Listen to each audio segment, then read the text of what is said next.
Holly from Start Point Media Group. Thanks for joining me tonight.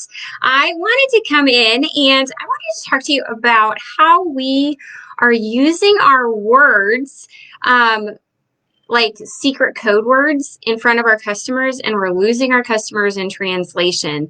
Every industry has them. So I'll give you some examples. So my husband is in the trucking industry. So he's got a whole slew of acronyms, special words that they use that is only for trucking company people, right? All of those employees, you throw out the words LTL out there and everybody knows what you're talking about. Now, if you know trucking, then you know what that means. I don't know trucking and I don't know what that means. And I usually have to have my husband explain it a couple times to me to even remember it. But so trucking has that. We have those special words in the verbiage, right? So that's special between people who know the trucking industry. But if you are an outsider looking in, you don't have a clue what that means. And you have to ask, well, okay, so you work at an LTL company. What does that mean? Okay, so if you have to explain it, that means that's a secret code word that is not known to customers for the most part. And lots of businesses run into this. Another example would be banking. Okay, I've been in banking for, 18, 19 years. I don't know. I'm so embarrassed to even say that.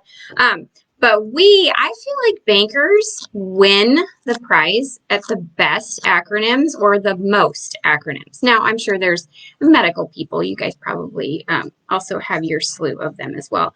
But banking is just one that I know of. I mean, we have HELOCs and DDAs and CDs and MMAs and BSAs, and there's lots of different things that acronyms, special words that we have to expand upon to explain to our customers who are not familiar with some of those things. So I want you to think about the next week or so, I want you to think about what type of secret words, acronyms, verbiage, whatever you are using in your specific industry that your customers don't have a clue what you're talking about. Or maybe your customers know because they've been customers with you for a while, but the new ones don't. So I want you to think about something like that. And how you can really assess your words is look at your customers. I'm always, if you've been following me any length of time, your customers are what makes your business, and you got to provide them amazing service. But you can't provide good service if you're talking above them, or if what you're saying isn't making sense and they have to keep asking more questions. When you are doing your marketing, it's a way of communicating your value and how your product or service can help your customers. And when you use big words and lots of acronyms with your customers, you lose them in translation. Therefore, your communication and your marketing, it's a dead end. You don't want to do that. So as you're thinking about different words, different acronyms that you use within your industry, within your employees, I want to challenge you to write them down this week and talk to your team about how you can put them in layman's terms, because it's so important nowadays for us to not overcomplicate the process. I'm all about simplifying everything and making it so easy for your customers to understand exactly what you do, exactly what your products are and what your services are. You have to be very in tune with how you can communicate those things to your customers. Okay, so marketing. Let's talk marketing in general, because that's my jam. And I actually just had a conversation with somebody this week or last week, and they had somebody that was helping them from school that was graduating from college or in a college course for marketing. And she called me and she's like, "Hey, this person is asking what my brand voice is, and I'm not quite sure, and I had to Google it, and I still don't understand what it is." And so first of all, okay, it's been a while since I've been in my marketing classes, and I work with small businesses all the time. So I was like, branding voice, I'm pretty sure I know what that means, but if it's hard for you, then okay. So then I ran my Google search or whatever, and I'm like, oh, yep, I knew that's what that meant. But we have that verbiage too when it comes to marketing, a brand voice. Okay, so what that is, just for your feedback, is really important as business owners that we do have a brand voice. I mean, I like that word, but you guys don't understand what that actually means. So in layman's terms, here's my example I'll give you. So a brand voice is simply using the language that you use on all of your marketing platforms. If you have fun, if you are, and it can be how you present yourself as well. So one of my customers is super fun, super edgy, and it translates in all of her Instagram posts and all of her Facebook posts, her graphics and videos that she creates, they all reflect the fun that she has using the words that she uses on a regular basis. And that is what connects her customers. That's her brand voice, how she is communicating it with her own personality. And that is what draws customers to her. So yeah, as a business owner and in our industry, we have special words that we use within our industry, but let's use our personality and let's use simple terms to try and connect with our customers, because that is what's going to really make a difference with connecting with our customers on a deeper level. Customers will only buy from people they like and they know and they trust. And if they like you, they'll probably trust you.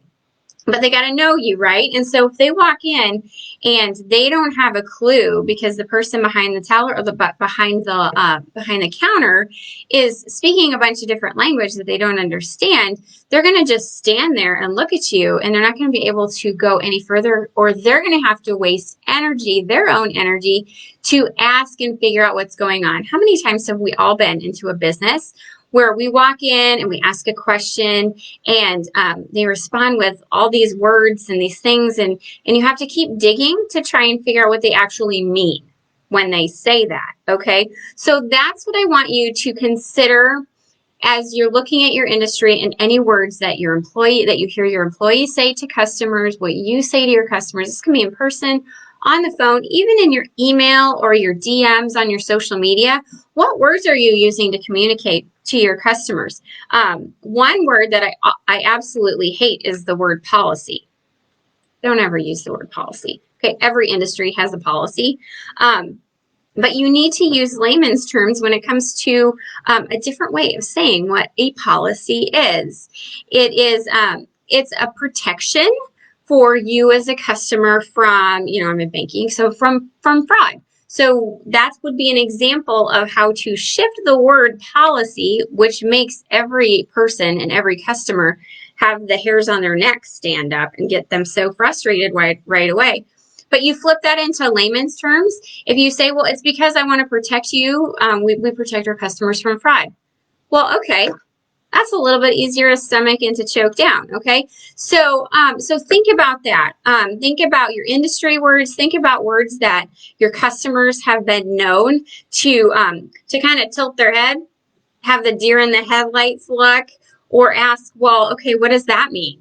Okay, if you hear your customers say things like that, grab a notebook, have your employees write down the different words, and start brainstorming with your team about how you can make this easier for your customers. Plus, it's going to be easier for your employees to understand too, because how many times do we throw out a word policy, but we don't actually understand what policy that is? What does that policy even mean? So when you're explaining it to your customers, they have a different level of understanding it too. And then when you coach them on how to translate those layman terms into better layman terms for their customers, it's going to make so much more sense to your customers. They're not going to ask as many questions. They're going to be more willing to connect with you because you're not talking above their heads, and they trust you. So think about those this week. Write down the different words, the different acronyms that you use. pull your team aside and ask them how you can simplify these words, make them easier for your customers. And then I want you to try it out on your customers. The next time somebody walks in the door, challenge your employees to say, who can talk to this customer first about this particular product or service using the words that we talked about. Because not only are you team building with your team, but you're also challenging them to really put into practice the things that you've been teaching them. And then this turns into like an amazing marketing experience. You know, marketing is simple, folks. I don't want you to feel like we need to have throw our weight around with words like brand voice.